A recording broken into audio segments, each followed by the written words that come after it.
देखिए, जब भी हम किसी चैप्टर को पढ़ना स्टार्ट करते हैं तो सबसे पहले हम उसके नाम का मतलब समझते हैं। ट्रिग्नोमेट्री मैथमेटिक्स की एक ब्रांच है और इतनी ज़्यादा कॉम्प्लिकेटेड है कि हमें सिर्फ ट्रिग्नोमेट्री समझने के लिए अरिथमेटिक, अलजेब्रा और जियोमेट्री की काफ़ी अच्छी नॉलेज होना ज़रूरी है।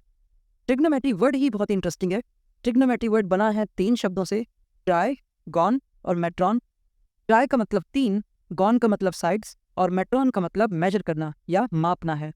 तो इसका मतलब ये हुआ कि बेसिकली ट्रिग्नोमेट्री मैथमेटिक्स की एक ऐसी ब्रांच है जिसमें हम 3 साइड्स को मेजर करना सीखते हैं। अब यहाँ 3 साइड्स को मेजर करने की बात हो रही है तो हमें 3 साइड्स वाली फिगर भी चाहिए होगी और 3 साइड्स वाली फिगर को कहते हैं ट्रायंगल।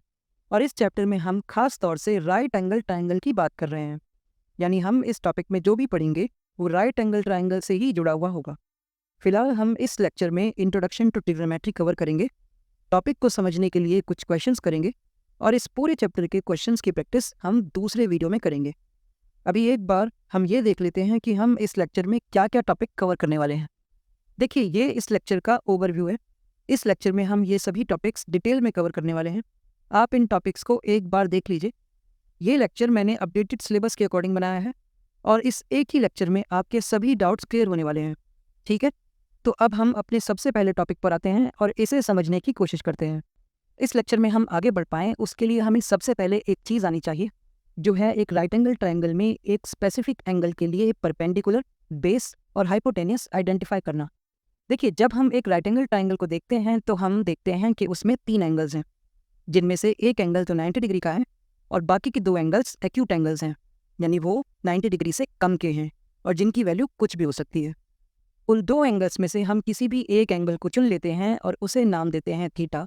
जैसे मैंने यहाँ इस एंगल को सेलेक्टेड एंगल कहा है और नाम दिया है थीटा। थीटा एक ग्रीक भाषा का शब्द है।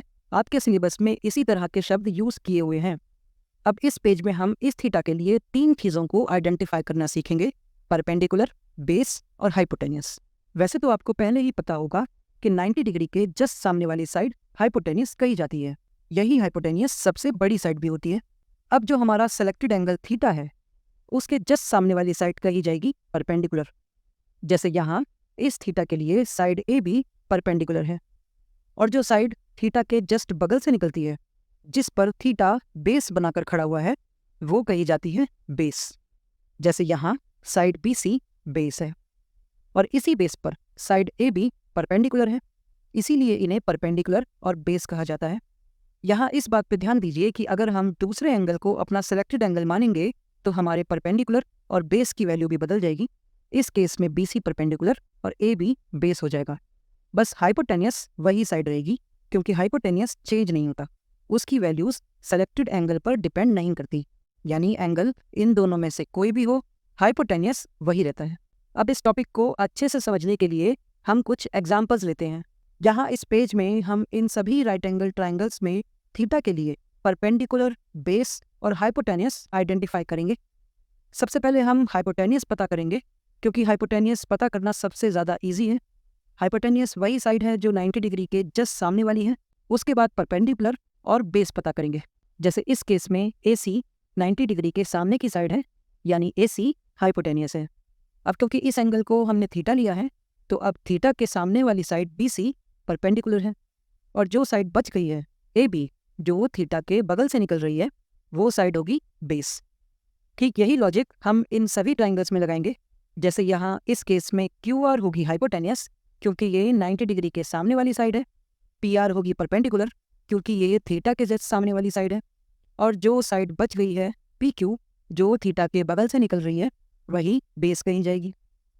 अब ठीक इसी तरह यहाँ इस केस में ई एफ हाइपोटेनियस है, एफ डी होगा परपेंडिकुलर और ई डी होगा बेस।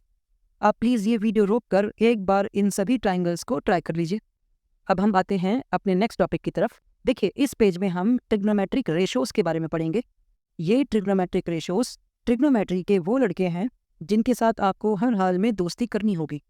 ट्रिग्नोमेट्रिक रेशोज़ बेसिकली हमारे सेलेक्टेड एंगल के लिए तीनों साइड्स यानी परपेंडिकुलर, बेस और हाइपोटेनियस का रिलेशन बताते हैं। ट्रिग्नोमेट्री में टोटल 6 रेशोज़ हैं और इन सभी को कुछ खास नाम दिए गए हैं। यहाँ मैंने इनके ओरिजिनल नाम लिखे हैं जो इनके मम्मी पापा ने रखे थे, लेकिन हम इन्हें इनके निक नेम से बुलाएंगे। अब यहाँ इस ट्राइंगल में हमारा सेलेक्टेड एंगल ए है और ये सभी ट्रिग्नोमेट्रिक रेशियोज इस तरह हैं। सबसे पहले साइन ए, ये हमारे एंगल ए के लिए पी यानी परपेंडिकुलर और एच यानी हाइपोटेनियस का रिलेशन बताता है। यहाँ साइन ए बराबर है पी बाय एच के। फिर कॉस ए, ये हमें बी यानी बेस और एच यानी हाइपोटेनियस का रिलेशन बताता है। कॉस ए बराबर है बी बाय एच के। ठीक इसी तरह टैन ए बराबर होगा P by B, cosec A बराबर H by P, sec A बराबर एच बाय बी और कॉट ए बराबर बी बाय पी। एक बात पर ध्यान दीजिए कि यहाँ कोसेक, सेक और कॉट ए साइन, कॉस और टैन ए के बिल्कुल उल्टे हैं। एक बात मैं और बता दूं कि ट्रिग्नोमेट्री में इस तरह से सिर्फ 6 रेशो बनाने ही पॉसिबल हैं और इन्हीं रेशोज़ को ही हम ट्रिग्नोमेट्रिक रेशोज़ कहते हैं।